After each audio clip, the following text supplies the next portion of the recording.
नमस्कार, आप देख रहे हैं न्यूज़ 24। मैं हूं आप सभी के साथ विपनेश माथुर और रात 10 बजे के बुलेटिन में बात करेंगे आसमान में उड़ते आतंक की।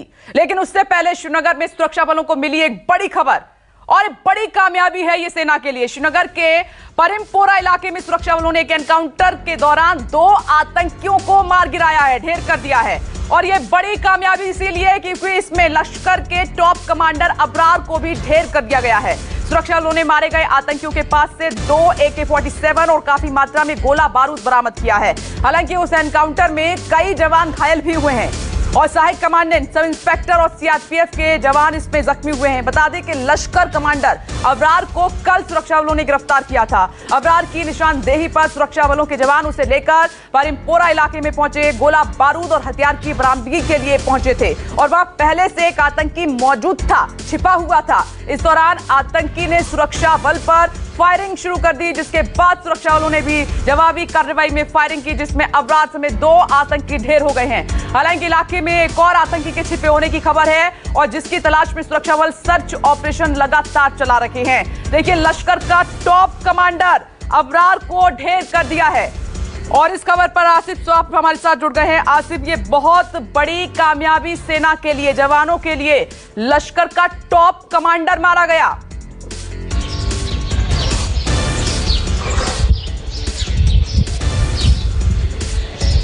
जी बिल्कुल, यहाँ पर फोर्सेस के लिए काफ़ी अहम कामयाबी मानी जा रही है क्योंकि जम्मू कश्मीर पुलिस के IGP का कहना है कि अबरार कई हमलों में शामिल था जो सुरक्षा बलों पर ख़ासतौर पर इस इलाके में जो नेशनल हाईवे का नारबल से लेकर पारिमपुरा श्रीनगर बेमना का इलाका है, यहाँ तक कई हमले हुए हैं अभी पिछले हाल के दिनों में और उससे पहले भी फोर्सेस के ऊपर। उसमें IGP का कहना है कि अबरार का हाथ शामिल था और ख़ासतौर पर ये इस इलाके में फॉरेन मिलिटेंट्स जो पाकिस्तानी मिलिटेंट्स हैं उनको भी शेल्टर देने से लेकर उनके लिए लॉजिस्टिक का इंतजाम करना, उन सब गतिविधियों में बताया जा रहा था शामिल है। और कल जिस प्रकार से पहले एक फोर्सेस को जो सूचना मिली थी मिलिटेंटों की मूवमेंट के बारे में, उसके चलते जो नेशनल हाईवे पारिमपुरा के पास एक नाका लगा था और उसी में अबरार और उसके साथी की गिरफ्तार हो गई थी जब वो एक गाड़ी में ट्रेवल कर रहे थे। और जैसे ही फोर्सेस ने इन्हें रोकने की कोशिश की तो इन्होंने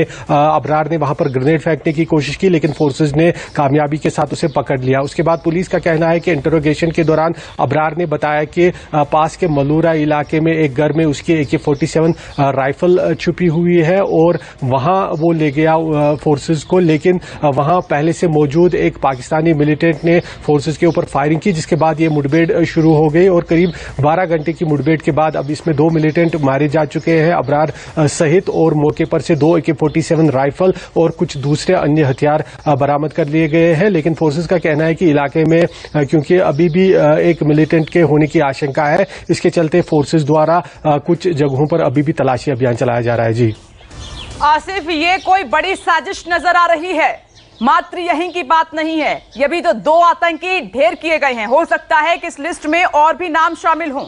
ये कोई बड़ी साजिश नजर आ रही है, चारों तरफ फैले हुए आतंकी नजर आ रहे हैं, आसमान से लेकर जमीन तक।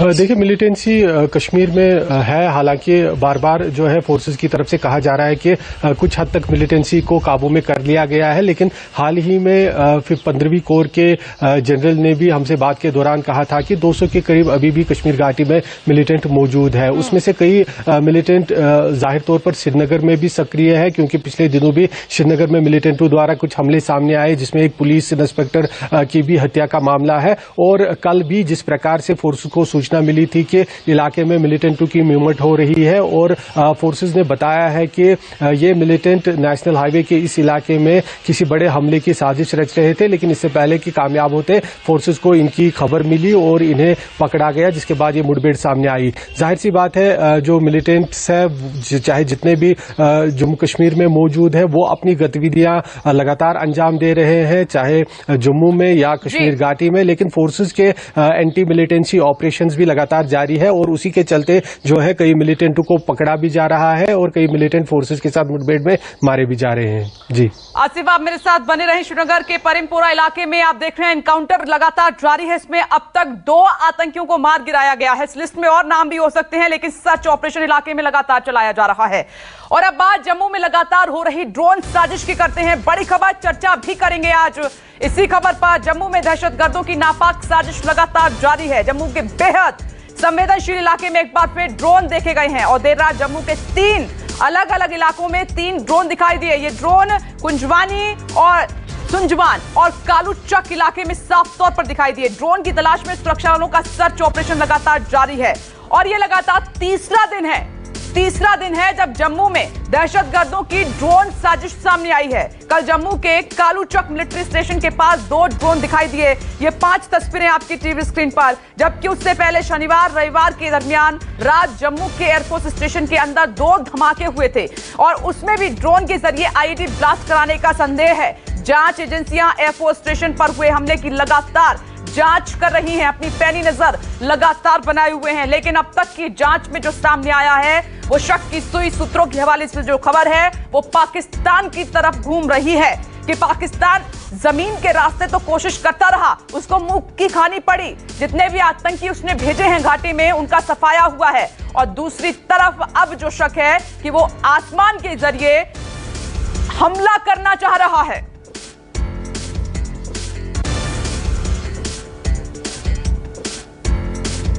संवेदनशील इलाकों में लगातार ड्रोन देखे जाने के बाद सुरक्षा एजेंसियों में हड़कंप मच गया है। ड्रोन से 2 बार जम्मू एयरफोर्स स्टेशन पर हमला, उसके बाद रत्नुचक कालूचक के बीच पड़ते आर्मी स्टेशन के ऊपर ड्रोन देखे गए।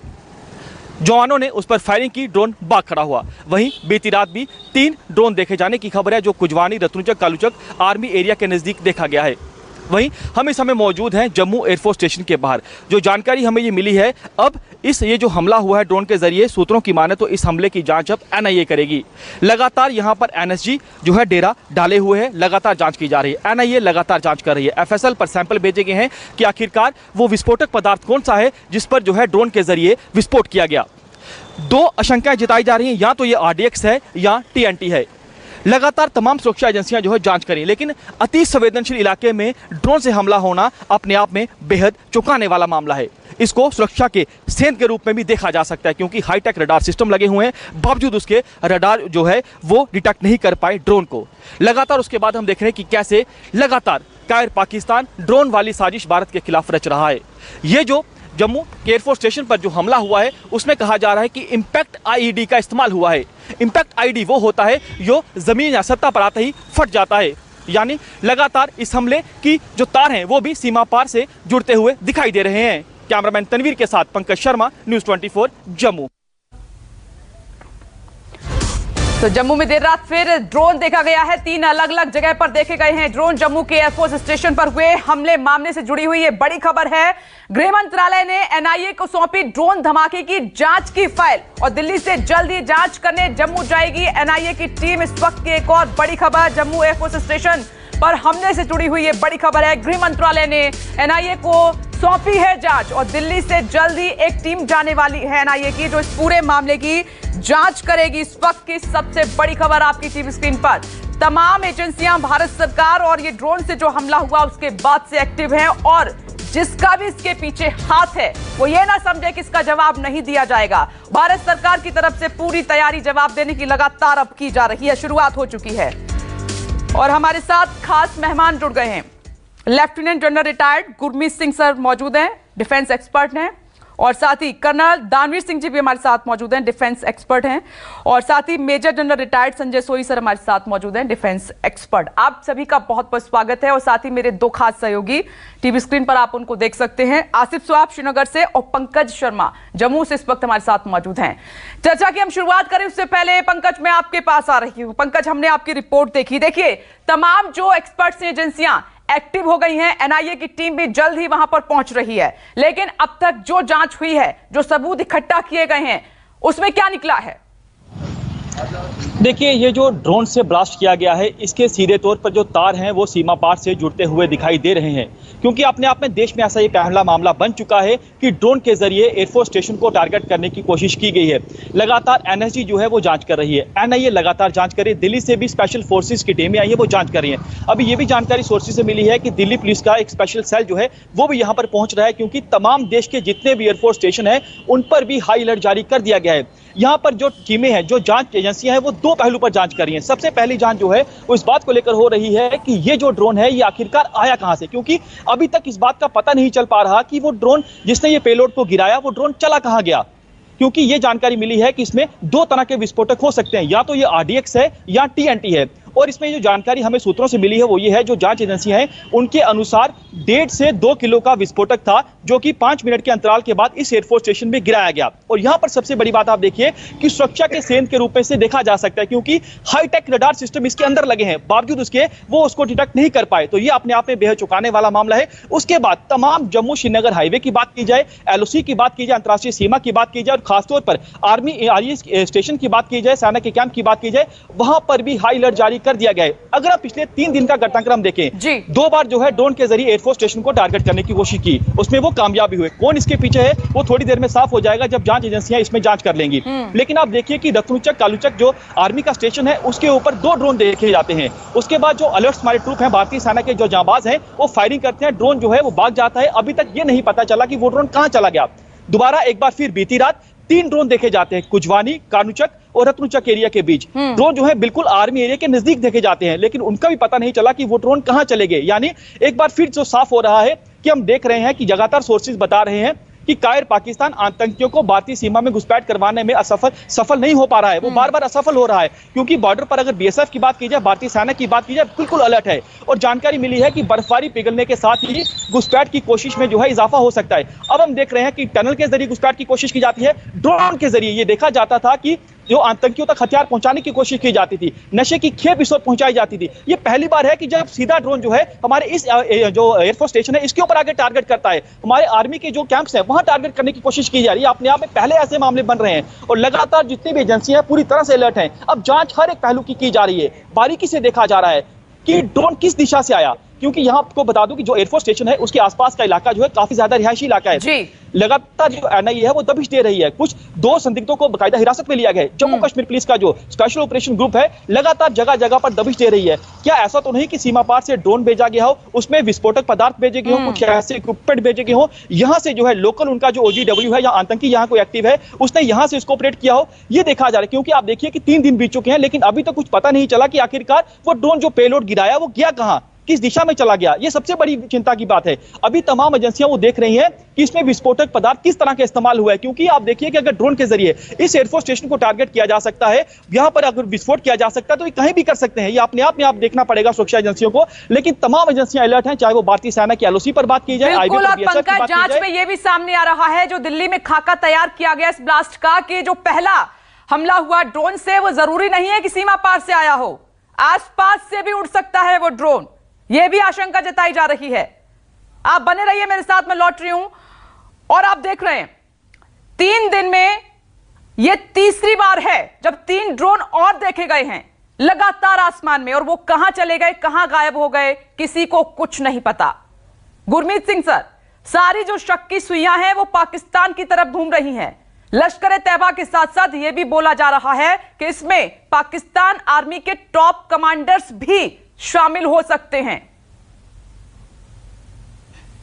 ये जो आपने कहा है बिल्कुल ठीक है। देखिए, अगर आप पूरे डिटेल में जाते हैं, इसका विश्लेषण करते हैं कि किस प्रकार पाकिस्तान ने अगस्त 2019 में अमृतसर के इलाके के अंदर में जो वेपन्स की स्मगलिंग करने की कोशिश की ड्रोन के साथ में, और पिछले साल जून सितंबर में, और इस साल अप्रैल और मई के अंदर में, और जिस प्रकार पाकिस्तान ने आर्मेनिया अजरबैजान के अंदर में अपने टुकड़ियां भेजी थी ताकि वहां पर जो सबसे बड़ी सीख थी वो थी लॉइटरिंग म्यूनिशन और ड्रोन। और जो मई महीने में इजराइल डिफेंस फोर्स और हमास के टेररिस्ट के अंदर में जो कॉन्फ्लिक्ट हुई थी वहां पर भी पाकिस्तान के दस्ते थे और ये वहां पर भी ये सीखने गए थे। इसके अलावा टर्की और चाइना से ड्रोन की इनको सप्लाई हुई है, इनको इन्होंने एक्वायर किया है। और उसके बाद में आप अगर इसको बारीकी से देखें तो ये डेलिब्रेट एक्शन, प्लान और स्पेसिफिक टारगेट और टाइम किया गया है। इसमें कोई शक नहीं होना चाहिए कि इसकी जो शक की पॉइंटर ऑफ द सस्पिशन और इसके अलावा जो पैटर्न रहा है पाकिस्तान का, वो अवश्य ही देखिए ये इन्वेस्टिगेशन से पता लगेगा कहां से लॉन्च हुआ और उसका नेटवर्क क्या था, उसके पीछे कौन था। लेकिन एक बात पक्की है कि अगले दिन जब 3 बार इसको स्पॉट किया गया, जो रत्तूचक, कालूचक और जो कुंजवानी के अंदर में, तो अभी और भी क्लियर हो जाता है कि इसके पीछे में Pakistan army, ISI terrorist groups है। और एक शक की सुई जो टेररिस्ट ग्रुप के अंदर में LAT के ऊपर में भी है, क्योंकि जो ID जम्मू में मिला है और जो कल श्रीनगर में फरीमपुरा में हुआ है, ये सब उसी का एक विश्लेषण करे तो पता लगता है कि ये पाकिस्तान की तरफ से ही हुआ है। और सर, जो दिल्ली में NIA की तरफ से जांच का जो खाका इस ब्लास्ट को लेकर तैयार हुआ है, उसमें यह भी कहा जा रहा है कि जरूरी नहीं कि सीमा पार से आए हों, आसपास से भी ड्रोन उड़ाए जा सकते हैं, ब्लास्ट किया जा सकता है, वहां पर कोई एक्टिव हो। देखिए, उड़ाए कहीं से भी गए हों, लेकिन उसके पीछे कौन है, कहां पर उसकी तजवीज बनी, कहां पर उसकी प्लानिंग बनी और कहां तार जुड़ते हैं, वो जरूरी है। और भारत के लिए जरूरी है कि हम एक प्रोएक्टिव तरीके से इसका एक प्यूरिटिव और प्रिसीजन से इसका एक जवाब दें। और देखिए, अभी जो हुआ है, जो ड्रोन टेक्नोलॉजी को इस्तेमाल किया है हमले के लिए, इसने तो एक स्तर, एक लेवल, एक बेंचमार्क, एक मार्क बदल दिया है।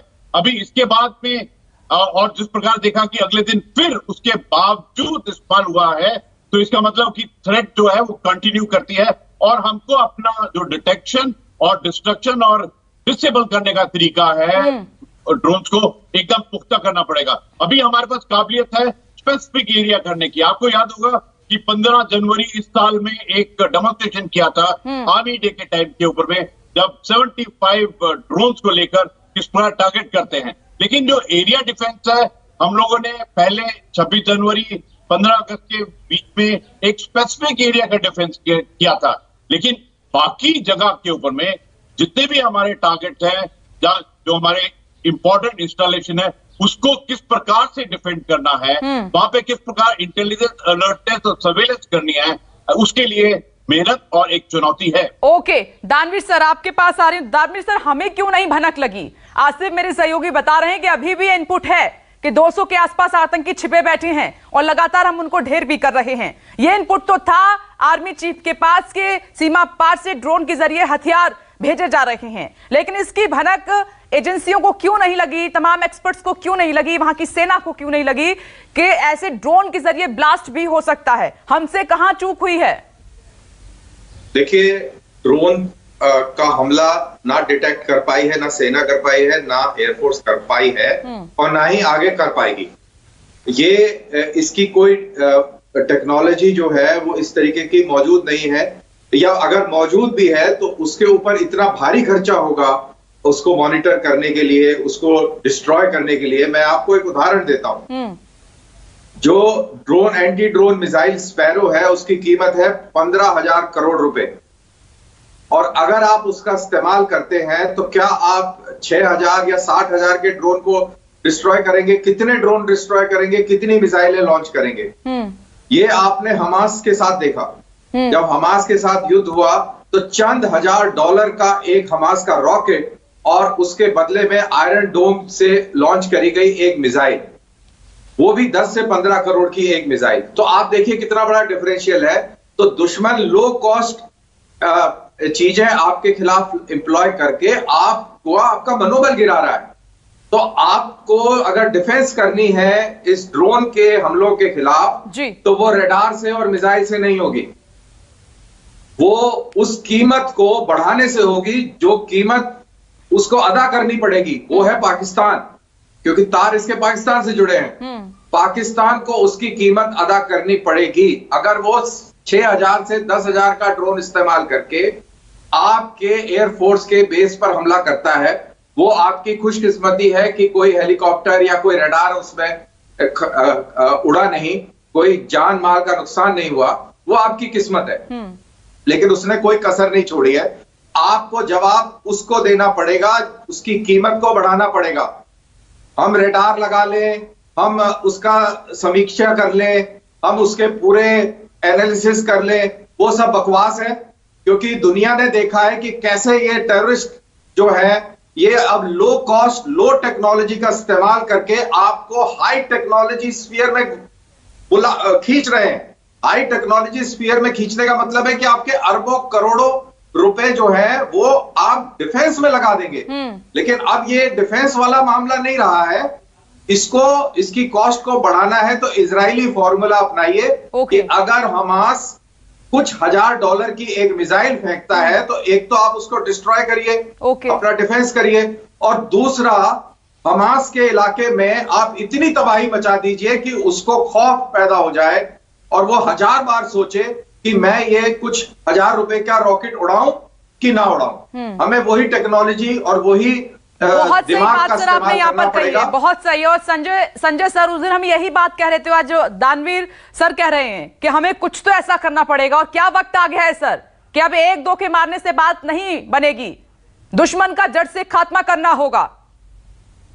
नहीं विपनेश, बिल्कुल आप ठीक कह रहे हो। दानवीर की जो फिलॉसफी है मैं उससे पूरी तरह सहमत हूं, क्योंकि आप देखिए यहाँ पे 2 तरीके हैं। इजराइल ने भी दोनों चीजें अपनाई हैं। एक तो प्रिवेंटिव मेथड, थोड़ा डिफेंसिव भी हमको रखना पड़ेगा। जो वीवीआईपी एरिया है, जो खतरा जहां पर बहुत ज्यादा हमारा रिस्क फैक्टर है, वहां के लिए हमको डिफेंसेस तैयार करने पड़ेंगे, जिसकी टेक्नोलॉजी आज है दुनिया में।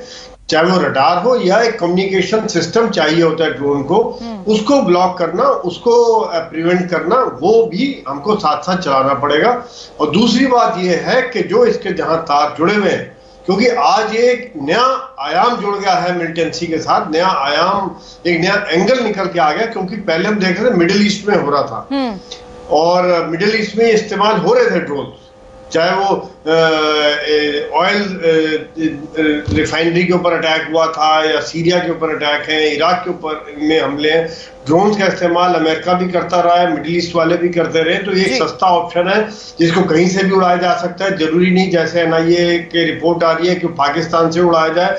यहाँ पर भी OGW जिसके पास पहले से हथियार ड्रोन के द्वारा ही दम किया जा सकता है, ड्रोन भी वहां पे लैंड किया जा सकता है। बाद में उसका कंट्रोल वो यहाँ से आसपास से कर सकते हैं। और जो इलाके जो आज इतने सुरक्षित जमीनी तौर पर माने जा रहे थे, जैसे एयरफोर्स बेस है, कालूचक है, संजुआन कैंट है, जहां पर पैदल एंट्री करना ऑलमोस्ट इम्पॉसिबल है, जिस प्रकार के चेक्स और बैलेंसेस है, वहां पर एक सस्ता मॉडल देखते हुए हवाई रास्ते से एंटर कराकर हमला कर देना एक बड़ा नया सस्ता मामला निकल के आया है। इसीलिए सर, और इसीलिए बहुत बड़ी चिंता की बात है। और जम्मू एयरफोर्स स्टेशन क्यों अहम है, ये तो लगातार न्यूज़ 24 आपको बता ही रहा है। क्यों निशाना आतंकियों की तरफ से, दहशतगर्दों की तरफ से इसको बनाया जा रहा है, इसके पीछे एक बहुत बड़ा मकसद है। चर्चा आगे भी जारी है, एक छोटा सा ब्रेक, फौरन लौट रहे हैं, आप देखते रहिए न्यूज़ 24।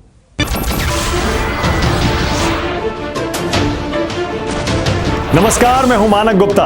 अगर आपको हमारा ये वीडियो पसंद आया हो तो इसे लाइक और शेयर जरूर करें, और हां, हमें सब्सक्राइब और फॉलो करना ना भूलें ताकि आप देश और दुनिया की कोई खबर मिस ना करें।